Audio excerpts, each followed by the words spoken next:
नमस्कार विद्यार्थी मित्रांनो. आजच्या या खास विश्लेषण सत्रात तुमचं खूप खूप स्वागत. महाटेटची जोरदार तयारी सुरू आहे ना? मग पेडागॉजी म्हणजेच शिक्षणशास्त्रातला हा आजचा विषय तुमच्यासाठी खऱ्या अर्थाने एक गेम चेंजर ठरणार आहे. आज आपण अध्ययन प्रक्रियेची वैशिष्ट्य या अत्यंत महत्त्वाच्या विषयावर एक दमदार मास्टर क्लास स्टाईल रिव्हिजन घेणार आहोत. हा घटक परीक्षेसाठी खरंच खूप क्रुशल आहे.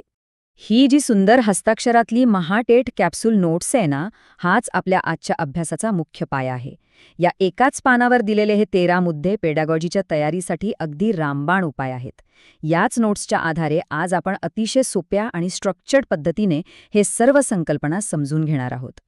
चला तर मग आपला अभ्यास अधिक सोपा करण्यासाठी आपण या 13 मुद्द्यांची 3 मुख्य भागांत विभागणी केली आहे. पहिला भाग अध्ययनाचे स्वरूप, दुसरा सराव आणि विस्मरण आणि तिसरा अध्ययनाचे अंतिम परिणाम. सुरुवात करूया आपल्या पहिल्या भागापासून, जो आहे अध्ययनाचं स्वरूप. मानवी अध्ययन नेमके कसे चालते ते आता आपण बघूया. पहिले 5 मुद्दे अध्ययनाचा अगदी पाया स्पष्ट करतात. बघा, अध्ययन हे नेहमी सहेतुक असतं आणि ते नुसते एका जागी बसून राहत नाही, तर ते कृतीद्वारे घडतं. ही एक आजन्म चालणारी प्रक्रिया आहे बरं का. आणि यात एक सातत्य असतं, म्हणजे हा असा निरंतर चालणारा प्रवास आहे जिथे प्रत्येक नवा अनुभव आपल्याला काहीतरी नवीन शिकवत असतो आणि यातूनच शेवटी आपल्या वर्तनात टिकाऊ स्वरूपाचे बदल घडतात. आता यातली सगळ्यात इंटरेस्टिंग गोष्ट म्हणजे अध्ययन हे कधी अचानक किंवा विनाकारण घडत नाही. ते कायम सहेतुक म्हणजेच इंटेन्शनल असतं. यात स्पष्टपणे नमूद केलंय की उद्दिष्ट खूप महत्त्वाची असते. आता हेच बघा ना, METET परीक्षा चांगल्या गुणांनी पास होण्याचं एक स्पष्ट उद्दिष्ट असल्याशिवाय आपण कोणीही एवढे कठीण विषय नक्कीच अभ्यासले नसते, बरोबर ना? हेच ते सहेतुक अध्ययन. पण मग अध्ययनाचं सर्वात मोठं यश नक्की कशात असतं? तर ते या 5व्या मुद्द्यात दडलेलं आहे, वर्तन बदल. अध्ययनातून व्यक्तीच्या वर्तनात कायमस्वरूपी आणि अपेक्षित असे बदल घडतात. पेडागॉजीच्या परीक्षेत यावर अनेकदा थेट प्रश्न विचारले जातात. लक्षात ठेवा, जर वर्तनात कायमस्वरूपी सकारात्मक बदल झाला नाही तर ते खऱ्या अर्थाने अध्ययन झालेलंच नाहीये. आता आपण वळूया आपल्या दुसऱ्या भागाकडे, सराव आणि विस्मरण. अध्ययनात दीर्घकाळ यश मिळवण्यासाठी सरावाची भूमिका किती मोठी असते ते आता पाहूया. इथे आपण 6, 7 आणि 10वे मुद्दे एकत्र केले आहेत. बघा, प्रत्येक प्राणी स्वतःचं अस्तित्व टिकवण्यासाठी अध्ययन करत असतोच आणि अर्थातच सर्व प्राण्यांचे अध्ययन काही सारखे नसते. पण यातला सगळ्यात महत्त्वाचा मुद्दा म्हणजे अध्ययन ही एका रात्रीत घडणारी जादू नाहीये.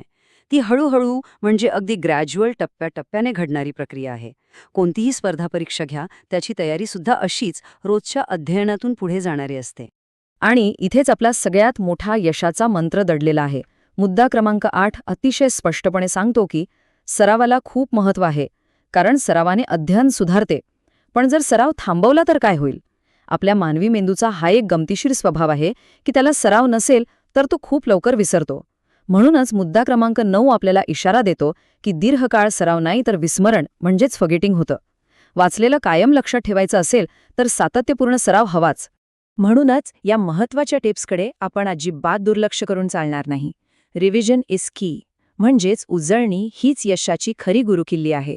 आणि प्रॅक्टिस PYQs, विस्मरण टाळण्यासाठी आणि परीक्षेतले आपले मार्क्स पक्के करण्यासाठी मागील वर्षीच्या प्रश्नपत्रिका सोडवणे हा एक सिद्ध झालेला अतिशय प्रभावी उपाय आहे. हे नक्की करून बघा.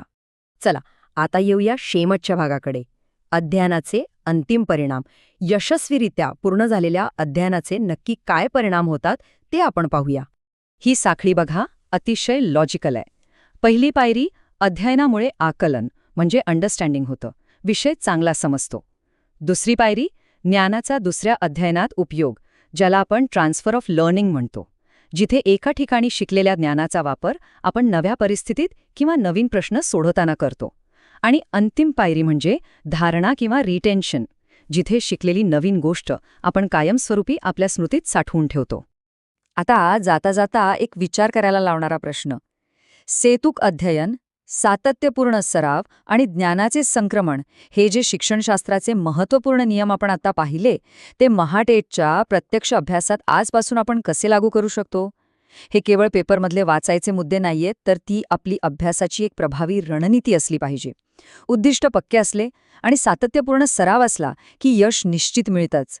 या ज्ञानवर्धक सत्रात सहभागी झाल्याबद्दल खूप खूप धन्यवाद. असाच अभ्यास करत रहा.